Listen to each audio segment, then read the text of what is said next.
ये 8,000 कहाँ गए? कौन से?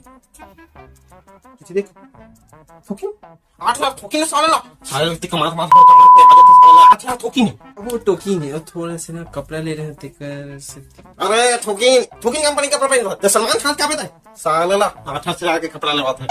सॉरी बाबा वही क्या है साले सुबह में तो 600 से तय राजर 500 दे रंजीत लता 800 दे क्या है तुम साले ड्रग डीलिंग कर थोड़ा बे।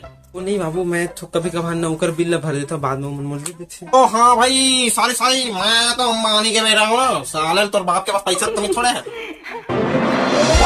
30,000 रुपये बेटा सबको कौन सा कम अफसर पता है।